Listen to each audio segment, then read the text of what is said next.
Hi guys, there's a moment after every breakup where your brain screams, reach out, check her page, send that message, get answers, fix it. But what if I told you that exact instinct is the reason you lose? You see, when a woman pulls away and you chase, you validate her decision, you confirm her power, and worst of all, you shatter your own. Most men break during this phase. They fold, they call, they text, they beg. But the man who understands what I'm about to show you, he doesn't just survive the breakup, he wins it. Because the truth is, no contact is not about silence. It's about strategy. And if you do it the way I'm about to lay out, she'll feel your absence more than she ever felt your presence. So let's begin. The no contact rule is one of the most difficult yet important disciplines to practice in the emotionally volatile time after a breakup. Now, of course, all things that sound simple are not simple. But the truth is, the no contact rule is imperative because it gives you a chance of healing and gaining clarity about what just happened. When the communication lines have been severed and you're still processing everything, that's when chasing after her can do severe damage to your ego and well-being, because this is the time where you're the most emotionally vulnerable. The moment you reestablish contact or chase after her, the bubble bursts because she now feels validated and vindicated. Going no contact lets the heat die down and allows her to start missing you. This is when the urge to contact you is the strongest, at which point it basically becomes a game of who blinks first. A lot of people talk about the no contact rule, but they never really get into the bare bones of the way to do it right, because it's not just simply cutting a woman off and that's it. It's a series of strategic moves. So let me lay it out for you step by step. Number one, know your worth. Before we even touch the concept of no contact, you have to understand your worth. Now is a time above all others that you have to recognize your value. You shouldn't let anyone, and I mean anyone, make you feel lesser than. Because if you don't know your value, you'll keep trying to prove it to someone who already decided not to see it. That's why no contact starts with you, not her, not the silence, you. If you walk into this still questioning your value, you'll break the second she posts a story or sends a text. But when you stand firm in who you are, what you bring, and what you deserve, you stop chasing validation and start commanding respect. Number two, commit 100%. Decide on your time frame. Is it 30 days, 60 days, indefinitely? Not every situation calls for cutting her off forever. Some people just need space to clear their head and shift the power dynamic. But once you make the call, lock it in. No second guessing, no half-assing it. If you break your own rules, you just showed her that you don't take your boundaries seriously, and neither will she. This isn't about playing hard to get, it's about reclaiming control. She needs to feel your absence, and that only happens when you stay disciplined and fully commit. Number three, do a digital detox. We live in a world where attention is currency, and most men spend theirs on the wrong things. The second you decide to go no contact, you wipe the slate clean. Block her number, mute her stories, unfollow her. Whatever you need to do, do it. This isn't about being petty, it's about protecting your mental and emotional well-being. But here's the thing, you don't just stop with her. Start cutting out everything that drags you down. Any content, conversations, people, distractions that don't serve your growth, they should be gone. If it's not building you, it's breaking you. You can't move forward while staring in the rear view.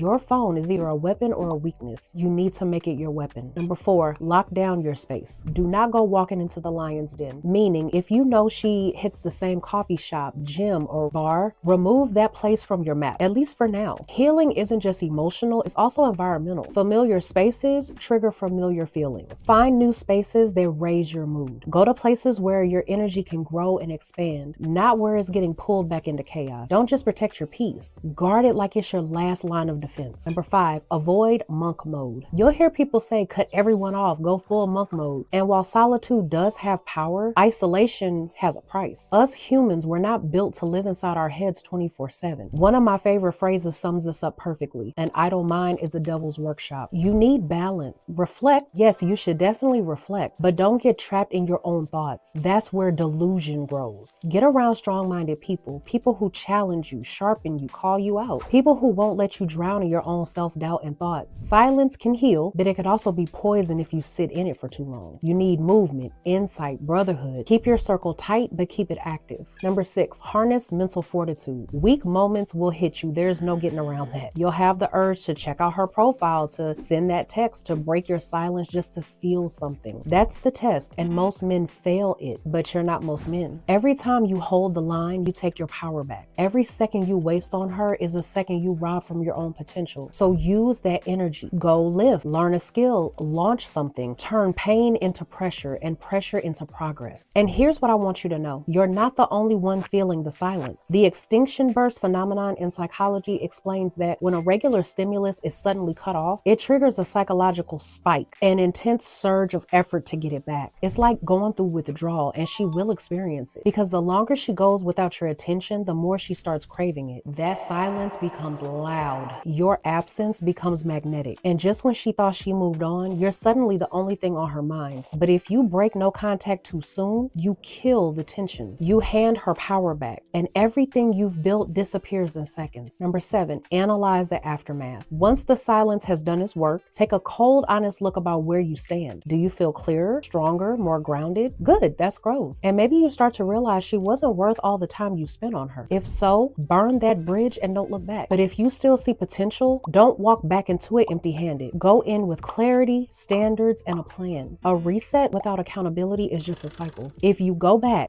stronger. If you move on like you never needed her in the first place. Either way, you win. No contact isn't about silence, it's about power. It's not about ignoring her, it's about reminding her what it feels like to lose you. Because the moment she starts feeling your absence more than she ever felt your presence, you've already won. Most men chase, beg, and fold the second they feel discomfort. But the ones who hold the line, the ones that detach and stay detached, those are the men she regrets letting go. And if she does come back, she's not coming back to the same man she left. She's coming back to a version of you that's upgraded through the pain. You just need to make sure that she's upgraded herself just as much. So with that being said, until the next video, I'll see you guys later.